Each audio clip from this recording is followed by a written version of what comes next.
Hello friends, आप सभी लोगों का स्वागत है हमारे YouTube channel online GS bye Diwakar.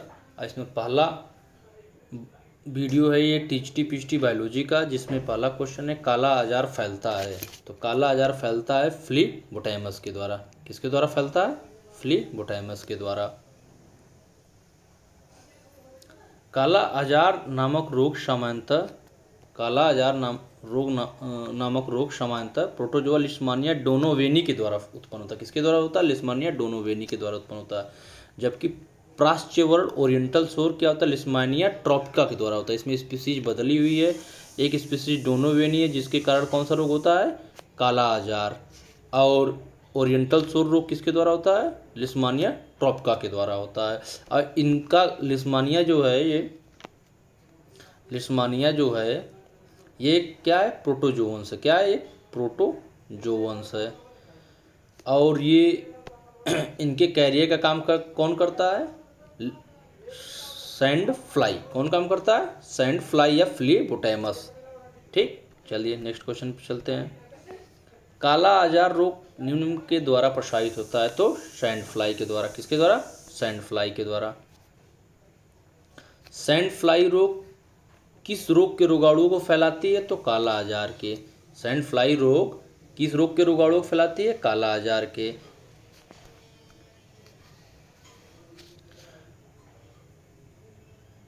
काला आजार तथा ओरिएंटल सौर रोग निम्न से किसके द्वारा फैलता है? तो सैंड मक्खी के द्वारा। किसके द्वारा फैलता है? सैंड मक्खी के। इसमें दोनों रोग दिया, काला आजार, ओरिएंटल सौर। ओरिएंटल सौर ट्रॉपिका के द्वारा फैलता है। इसका स्पीसीज क्या है? ट्रॉपिका।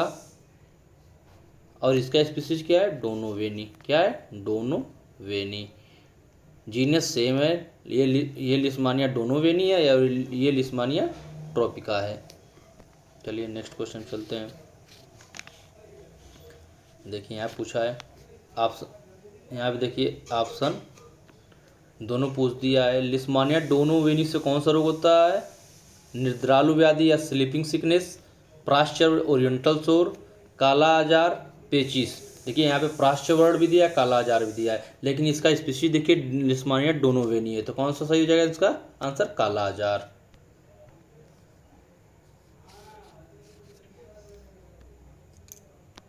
काला आजार बीमारी का वाहक है फ्लीबोटैमस।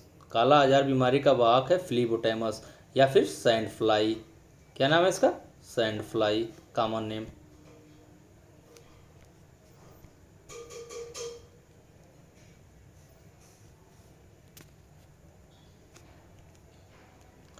लाल रुधिर कणिकाओं में सुफनर के बिंदु दिखाई देते हैं। फाइलेरिया के कारण, मलेरिया के कारण, काला आजार के कारण या जियार्डिएसिस के कारण? तो मलेरिया के कारण। जब आरबीसी में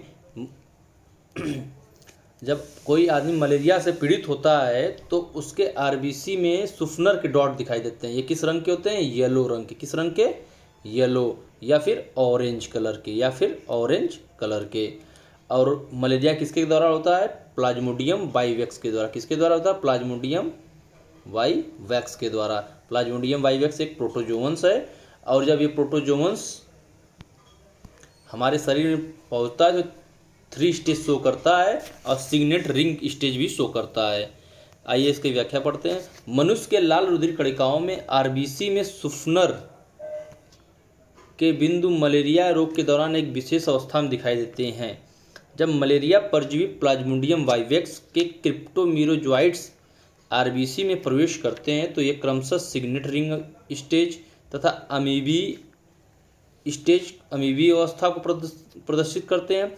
अमीबी अवस्था में ये नारंगी या पीले रंग के सुफनर डॉट दिखाई देते हैं। तो हमने आपको पहले बता दिया था कि ये नारंगी या पीले कलर के होते हैं। और किस स्टेज में होते हैं? अमीबोइड स्टेज में। किस स्टेज में? अमीबोइड स्टेज में। प्रोटोजोआ का एक वर्ग जिसमें केवल आंतरिक परजीवी सम्मिलित हो तो कौन होगा? स्पोरोजोआ। कौन होगा? स्पोरोजोआ। संघ प्रोटोजोआ का एक वर्ग स्पोरोजोआ के अंतर्गत केवल अंतः परजीवी इंडोपैरासाइट जो लिविंग सेल के अंदर पाए जाते हैं। इनमें क्या होता है? गमन के लिए उपांग अनुपस्थित होते हैं। मतलब इनमें कोई भी लोकोमोटरी ऑर्गन नहीं होते। कोई भी लोकोमोटरी ऑर्गन एब्सेंट होते, लोकोमोटरी एब्सेंट होते हैं और ये लिविंग सेल के अंदर पाए जाते हैं। अमीबा में पोषण होता है, अमीबा में पोषण होता है। पादप सम बिल्कुल नहीं, परजीवी बिल्कुल नहीं, मृतोपजीवी बिल्कुल नहीं, होलोजोइक, होलोजोइक मतलब जंतु के समान। तो अमीबा में पादप किसके समान होता है? जंतु के समान। अमीबा क्या होता है? ओमनीवोरस होता है। अमीबा क्या होता है? ओमनीवोरस होता है। अमीबा में पोषण होलोजोइक होता है, यह सर्वहारी होता है अर्थात सभी प्रकार के जलीय सूक्ष्म जीवों को खाता है, जलीय सूक्ष्म जीवों को खाता है। उसके पश्चात अपनी कोशिका के अंदर फूड वैक्यूल में उनका पाचन करता है, अतः पाचन अंतःकोशिकीय प्रकार का होता है।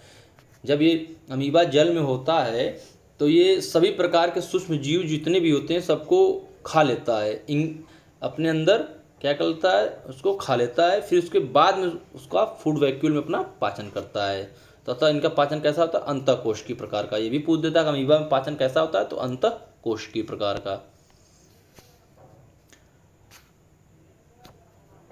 अमीबा में कूटपाद का निर्माण सॉल्जेट सिद्धांत प्रस्तावित किसने किया था? किसने किया था? प्रस्तावित किया था तो हाइमन ने। किसने किया था? हाइमन ने, एक साइंटिस्ट है, इन्होंने प्रस्तावित किया था अमीबा के कूटपादों का निर्माण का सॉल्जेट सिद्धांत। अमीबा में कूटपाद के निर्माण का सॉल्जेट सिद्धांत सर्वप्रथम हाइमन नामक वैज्ञानिक द्वारा प्रस्तावित किया गया था। इसके बाद क्रमशः पेंटीन, मास्ट व अन्य द्वारा इस सिद्धांत का समर्थन किया गया। इस सिद्धांत द्वारा अमीबा में लोकोमोशन की प्रक्रिया को स्पष्ट समझा जा सकता है। ये कूटपाद होते हैं, ये इनके द्वारा ही अमीबा का क्या होता है? गमन होता है। क्या होता है? गमन, लोकोमोशन होता है। ये इनके सूडोपोडिया भी इनको बोलते हैं। ये झूठ मूठ का पैर होता है जिसको बोलते हैं। अमीबा के सूडोपोडियम के कचाप गोपक का निर्माण होता है एक्टोप्लाज्म से। अमीबा के सूडोपोडियम के कचाप गोपक का निर्माण होता है एक्टोप्लाज्म से।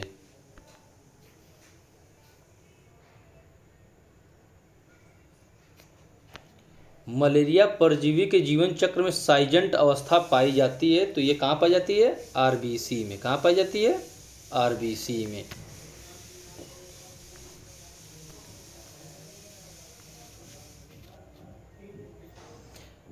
मलेरिया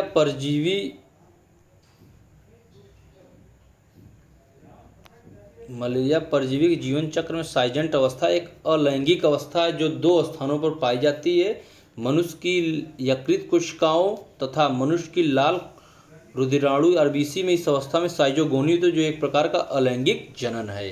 तो जो साइजेंट अवस्था होती है क्या है? एक अलैंगिक एक्सेक्सुअल स्टेज है। ये किसमें पाई जाती है? मलेरिया में। मलेरिया परजीवी जिसको बोलते हैं प्लाज्मोडियम वाइवेक्स।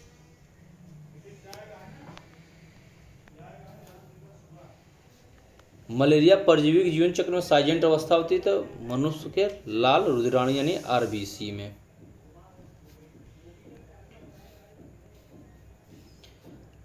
एंटमीबा हिस्टोलिटिका की संक्रामक अवस्था है तो क्या हो जाएगी? चतुष्केंद्रीय कोष्ठ या टेट्रान्यूक्लिएट सिस्ट। तो इसको क्या बोलेंगे? टेट्रान्यूक्लिएट सिस्ट। मनुष्य के लिए एंटमीबा हिस्टोलिटिका की संक्रामक या इन्फेक्टिव स्टेज टेट्रान्यूक्लिएट सिस्ट द्वारा होती है। इसका निर्माण कहाँ होता है? मनुष्य की आंत में, इंटेस्टाइन में होता है, जो मल द्वारा बाहर निकल जाता है तथा इसी रूप में जल या संक्रमित खाद्य द्वारा दूसरे सदस्य को संक्रमित करता है। इसके कारण अमीबी पेचिस रोग उत्पन्न होता है। तो जो पेचिस रोग होता है उसका जिम्मेदार कौन होता है? Entamoeba histolytica. और इसकी इन्फेक्टिव स्टेज कैसे होती है? टेट्रान्यूक्लिएट यानी 4 केंद्रकों वाली, 4 केंद्र की अवस्था जो होती है वो इन्फेक्टिव अवस्था होती है एंटमीबा हिस्टोलिटिका की। फिर पूछा पेचिस उत्पन्न करने वाला कारक है तो क्या हो जाएगा? Entamoeba histolytica. पेचिस उत्पन्न करने वाला कारक क्या है? Entamoeba histolytica. एंटमीबा जिंजीवैलिस, ये पायरिया मुख में होता है, इसके वजह से क्या होता है? पायरिया। एंटमीबा बकेलिस ये भी मुख में पाया जाता है। अब पूछ रहा है एंट अमीबा हिस्टोलिटिका में होती है तो संकुचित धानु अनुपस्थित होती है। जो कंट्रक्टाइल वैक्यूल होती है एंट अमीबा हिस्टोलिटिका में वो क्या होती है, एब्सेंट होती है। यहाँ पे दिया है इसका व्याख्या, संकुचनशील धानी कोशिका में परासरण नियंत्रण का कार्य करती है। तो क्या करती है, ऑस्मो रेगुलेशन का काम करती है। एंटमीबा हिस्टोलिटिका एक परजीवी प्रोटोजोआ है, ये आपको मैंने पहले बता दिया था। एंटमीबा हिस्टोलिटिका एक प्रोटोजोवन है और भी कैसा है, पैरासाइट है, जो कि मनुष्य की आंत में रहता है। कहाँ रहता है, मनुष्य की आंत में।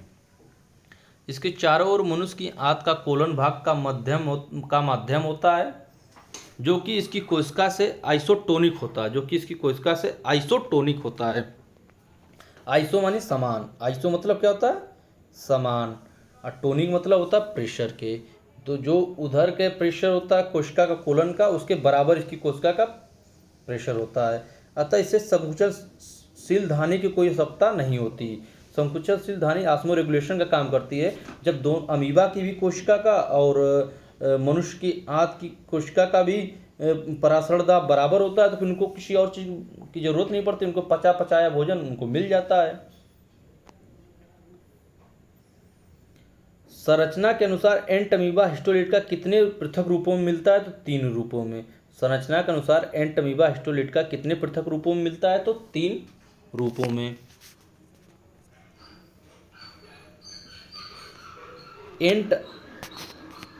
एंटमीबा हिस्टोलिटिका मानव के आंत में पाए जाने वाला एक सामान्य प्रोटोजोआ परजीवी है। यह अमीबियासिस और यकृत में फोड़े के लिए उत्तरदायी है। यह विकासशील देशों में मृत्यु का तीसरा प्रमुख परजीवी कारण। इस परजीवी में 3 पृथक संरचना पाई जाती है, ट्रोफोजाइट्स, प्रिसिस्ट और पुटीसिस्ट।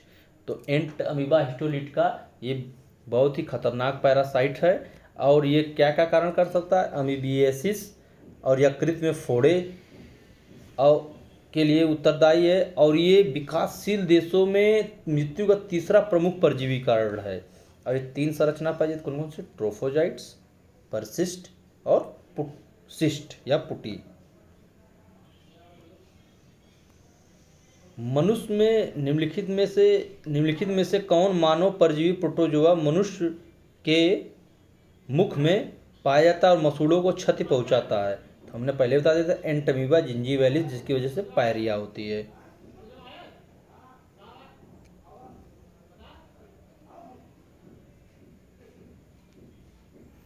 एंटमीबा जिंजीवैलिस प्रोटोजोआ संघ का सदस्य जो मानव के मुख में पाया जाता है। यह प्रोटोजोआ दांत व मसूड़ों के पास स्थित जिंजाविल ऊतक में पाया जाता है। इसी वजह से इसका नाम एंटमीबा जिंजीवैलिस रखा गया। यह अपना भोजन मुख गुहा की एपिथेलियम ऊतक, भोजन के टुकड़े एवं जीवाणु आदि द्वारा प्राप्त करता है। यह मसूड़ों को क्षति पहुंचाता है और कौन सा रोग फैलाता है, पायरिया। कौन सा रोग, पायरिया।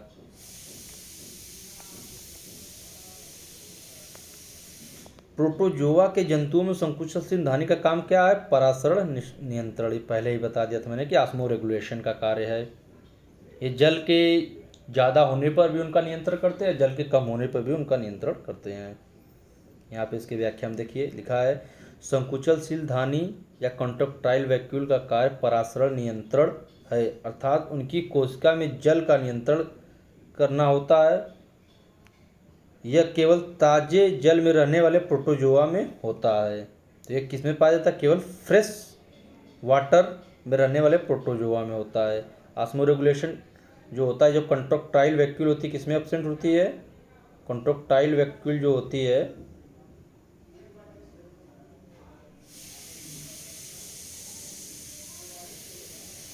हमने आप लोगों को अभी बताया था एक क्वेश्चन, एंटमीबा हिस्टोलिटिका में क्या होती है, ये एब्सेंट होती है एंटमीबा हिस्टोलिटिका में। लास्ट क्वेश्चन आज का देखिए, सत्य कथन का पहचानिए। प्रोटोजोआ अधिकतर क्या होते हैं, विषम पोषी होते हैं, ये सही है। कुछ प्रोटोजोआ होलोजोइक भी होते हैं, कुछ प्रोटोजोआ